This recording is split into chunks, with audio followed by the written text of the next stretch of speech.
And hello, ladies and gentlemen. Welcome to the Gaming Zone. I'm your host, Chriz, aka the Mole for this one. The other two aren't here for this live review, but basically, they might come later. I'm here to review Lego Marvel, the Avengers one. This one's the one based on the film, not the Lego Marvel based upon just Marvel in general. So you start it off, and it begins on that opening scene of Age of Ultron, where all the heroes are running along and being attacked and everything's blowing up, which that's kind of cool. But then it suddenly randomly cuts and takes you back in time to Captain America 1 and to the Avengers 1 and all this other stuff, which is really weird.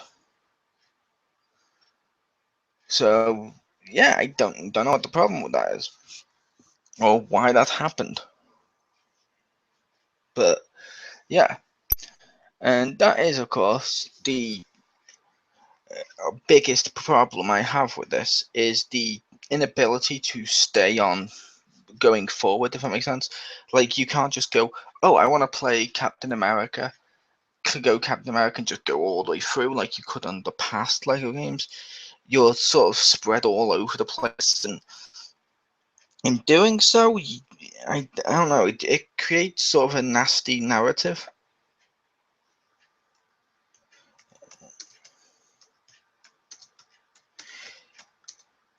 Now, they have added some stuff which is pretty cool.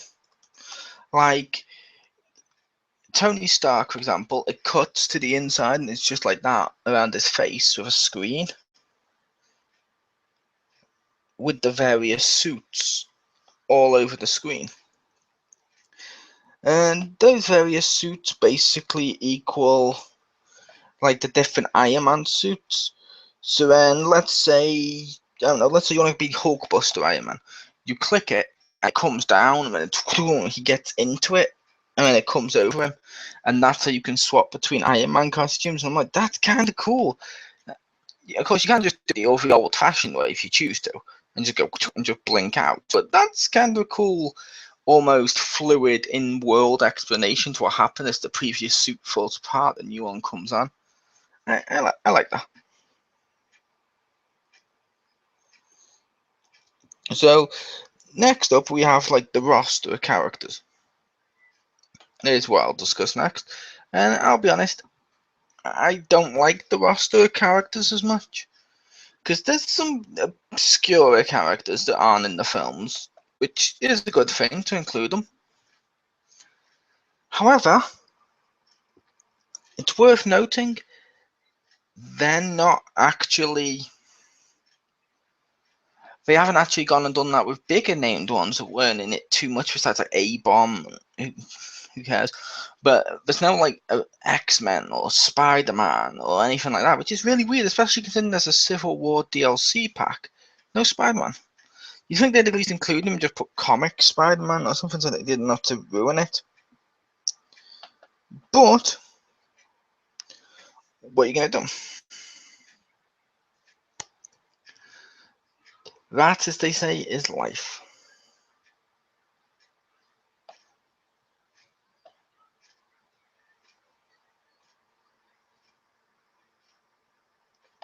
In case people are wondering what I'm doing, I'm checking.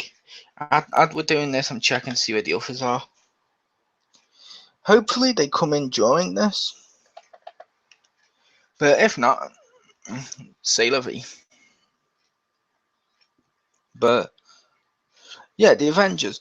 Basically, yeah, you got all the ones from the movie. And each time you get different costumes too. So they're the ones from various films, which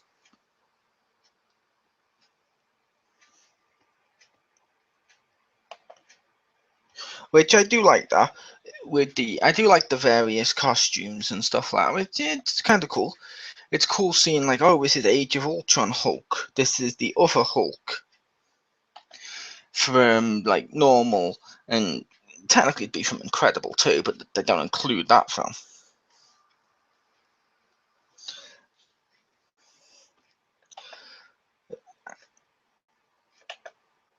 Oh, one of them's finally shown up.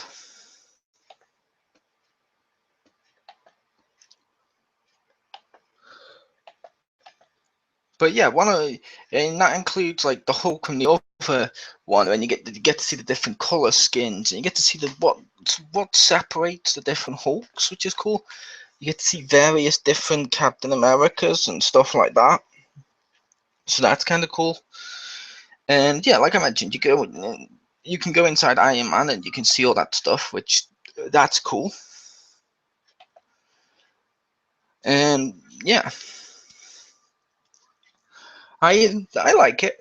Another big thing that I think they've added into the Lego Avengers game is, say you want to go from, I don't know, Black Widow to, that's a little circle anyway on the menu, to Black Widow, Age of Ultron, or Captain America 2. Instead of just having to go move your cursor over to the little circle, then it loads and goes over and over and over again. Basically,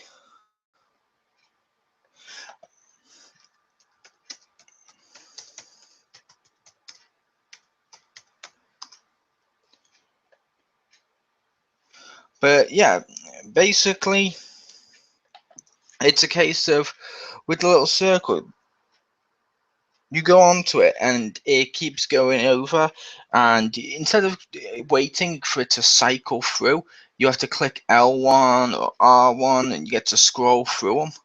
And this time around, which that makes it a hell of a lot more convenient. I really do like that.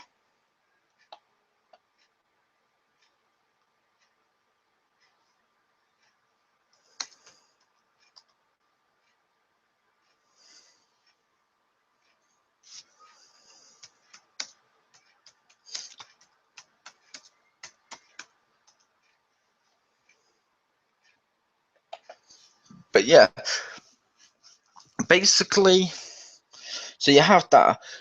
Like I said, for some reason they included A-Bomb, which is weird because A-Bomb, like Hulk, you can hold the triangle button and he turns back into Rick, which is a little weird considering the fact he's not even in the game, and it's like, or in any of the films. I'm like, I don't really care for him. But hello, James, who's currently muted for no reason. But yeah, okay.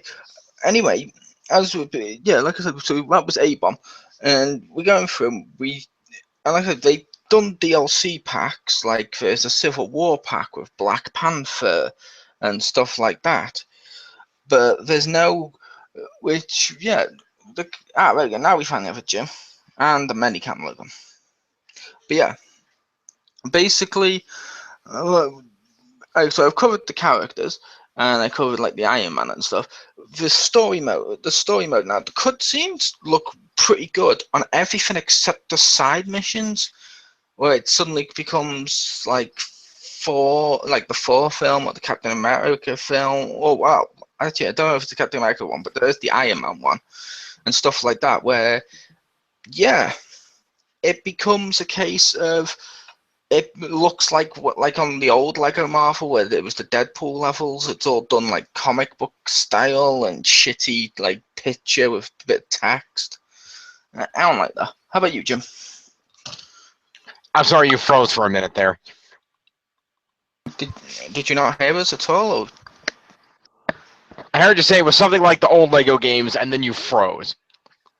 Okay, that's probably because you were doing your camera, but yeah. All I mentioned was the picture, like the side missions of how they were 2D pictures instead of like full-on animated for like the Iron Man one and stuff. It's like I felt that was kind of lazy, and it was sort of like the old Deadpool ones. Well, I haven't actually had a chance to play a lot of the side missions, but that does sound lazy. Mostly, I just been playing directly through the main story. Fair enough. So what are your thoughts? Because I've given some thoughts, like I mentioned about the story being all over the place, some improvements, some backward steps, I feel. Yeah, it's a mixed bag. I like the story. I think it's fun to play through the Avengers movies, seeing a lot of the familiar scenes. It's cool. I agree. It was a little awkward when it started off in Age of Ultron, then went back into regular Avengers, and then back to Age of Ultron afterward. But I understand why they would do that because it's like we want to start at the first Avengers movie, but Age of Ultron's out now. People are remembering that movie. We want to open with this cool battle scene to get people hyped for the game. It's like I get that. Um, I did like how they improved some of the gameplay by adding in the two-player attacks and abilities, where you could use two characters to Thor can slam his hammer on Cap's shield instead of a shockwave and knock dudes down, or Cap can flip Black Widow in the air and she can spin around and shoot a bunch of dudes with their guns and stuff like that. Those are cool. I will say, some of those are cool. Oh, there are ones that are not cool. All the ones I saw were cool. Yeah, the reason I say some of them are cool is because while like Thor and Captain America, like, oh my god, that's awesome. You then go and use other characters later on, like some of the DLC ones, and it'll be a guy with a shield, or it'll be a guy that is basically Iron Man, and then you go to use their combo, and instead of doing that, they just jump over to you and go, and throw each other down once, and it's like, oh. Well, that's lame. Thanks for that. It's like, come on, you could have done something with that. You think? But like I said, some of them, when they're cool, they look really awesome. But some of them are just a little lazy with the flipping over and stuff like that. Yeah, a little bit. Like I said, some of them were pretty good. I did like that. I liked the level design, and a lot was cool. A lot of the levels were expansive. Like in particular, the level where you were at the ship, where the guy that's mining the vibranium is hiding. The guy that's going to be the villain in the Black Panther movie, and there's like several ships you can walk around on and explore. There's studs everywhere, break things, cut. There's all kinds of stuff you can do before you go into the ship and continue with the mission. So I thought that was kind of cool. They have the open world New York City, of course, as they always do. You can fly around in New York City and collect studs and do side missions to unlock other characters and things. The helicarrier, kind of the same as in Lego Marvel Avengers. Lego Marvel rather, that didn't change too much. No, they did replace the Deadpool room with a different room, but it's basically the same thing. But I didn't get a chance to really explore around. I was only running through it. It was part of a mission. I had to run through it and get down to the street level or something, so I didn't really look around on it too much. I do not own the game. I'm only renting it for about 2 weeks, so I may go around and buy this just so I can finish the game because it is pretty fun. Yeah, something else they added was they've added these pads for Quicksilver. I did see those. I didn't get to use them yet. I haven't unlocked him yet. When you use them, he goes up and then he just zooms around, like on the building, up the wall, or around, or quickly moves around the whole thing, depending on how they do it. It's a way of making him super speed, but controlling it. And it's similar to something they did with one of the Flash ones on the DC ones, but it's still different enough that it feels new. Mm-hmm. That's cool. I like that. I agree. And yeah, like I said, the story mode, it uses the audio from the actual film. Yes. Some audio does seem a little washed out. A little bit, yeah. Probably because they had to wash out the background sound effects or something that were going on that didn't match what they changed in the Lego game. Probably. And they did bring in a little bit of new voice acting for certain voice actors here and there. I think they got Clark Gregg to do some new dialogue for Coulson, as he usually does in these games. It sounded like they got some new dialogue from I forgot the actress name who plays Peggy Carter. I feel terrible. Shoot. Well, the actress who plays Peggy Carter, they got her to come in and do some new dialogue as well, it seems like. There's a scene where you're captain in it's a flashback to when Bucky fell off the train, and you're Cap running the train, and she's contacting you over the radio, and there's always that constant, hello, Cap, can you hear me? Oh, the stick's still not working. Well, if you can hear me, they make up for why the characters aren't talking and there's not more dialogue. And she's telling them what to do, so that's pretty cool that they got her in the Haley Atwell. There we go. That's pretty cool. They got Haley Atwell in there to do that. And a little bit of other stuff here and there. And I love all the Lego charm. I haven't seen this in the movie, but they add Lego charm, like there's random chickens, or Nick Fury's drinking a milkshake, and of course Stan Lee's in peril. And Stan Lee's not only in peril. Stan Lee's in the storyline. He is, but he was last time too. But I mean, he's back into being Stan Lee in peril again, which was awesome. Where you hear him. I like. Yeah, that. I haven't been able to rescue him yet. I don't have the right people, but I've saved a couple. Yeah, but I like him in the scenes where it's like, oh, he's this the helicarrier's under attack, and Stan Lee is flying the airplane that the Hulk jumps on to distract him, or Mhm. he's sitting at the bar at Tony's party when you're fixing things at the party and you give him a milkshake, or he's he's when the scene with Captain America's working out of breaking the workout equipment in the gym, and Stanley's running out of treadmill. Like, they won't even let me wear a leotard. Yeah. Something they've done as well on this is they've got rid of the big open Manhattan, and they have a smaller version of Manhattan, but it's still pretty big for one hub. Then they have another part for another hub, and they have multiple little cities and little hubs all locked together via a what do you call it, like a map with that looks similar to the one on Lego Batman 3 when you go into space and or when you go around the map to see. It looks like that, but doesn't have numbers next to each level, unfortunately, so you can't tell what's what. It seems that seems like it would be more perfect if they'd added Guardians of the Galaxy. Okay. Because it's telling you to fly into space and then you go just to go back down to Earth. It's like there should have been something in space. Guardians of the Galaxy would have made so much more sense. It would have. And you would have got a load of new characters. True. But they're saving that for Lego Guardians of the Galaxy when the Guardians of the Galaxy 2 comes out. Yeah. But no, like I said, it's not bad. This isn't a bad game. The Lego Avengers game is not bad.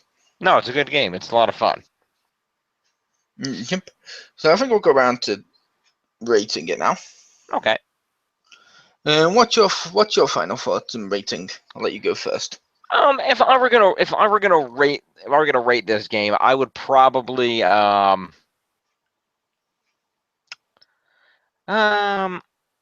would say I get it as an 8.5. It's a lot of fun. A lot of the same great stuff you like from the Lego Marvel game is back. Loses some points for a lack of character variety because they did pull all the characters that Marvel doesn't own the movie rights to. In addition to something they do like Guardians of the Galaxy and stuff like that. They didn't put in some of the new ones like Doctor Strange and Captain Marvel and all them yet. And they like also some of the double team attacks are okay. The map's smaller and a little bit more separated, so that's a little bit of a frustration. But overall, still a lot of fun game, a lot of great stuff. They added in the two character attacks, things like that, and it's the comedy and everything in the story and the cutscenes is a lot of fun. They did a good job cutting the audio together and stuff. It's a great game. Check it out. Okay, and my rating is they did do some improvements, like the Iron Man thing where you can swap into it completely cosmetic. Yeah, that was cool too. I like that. Yeah, completely cosmetic, but you can swap between his suits. Cool. The double team moves, like Jim had mentioned, they're cool. They're a nice step forward. But for every step forward, there's like a load of steps back, like that weird like how the hell am I going to replay this in order without having to look up the exact order of what this was, which I don't want to do. I just want to play a game. I don't want to fucking Google a game. And it's like, no. And then you got that. There's that. You got like less characters than the previous ones. The cutscenes, it's like, oh my god, they look so beautiful. And then some audio sounds like shit. And you're like, So I'd give this a rent because you may like it and you may think it's worth it enough to then pick it up, but you may think the negatives outweigh it and you may avoid it. It could go either way depending on you as an individual. So I'm going to go middle ground and say rent.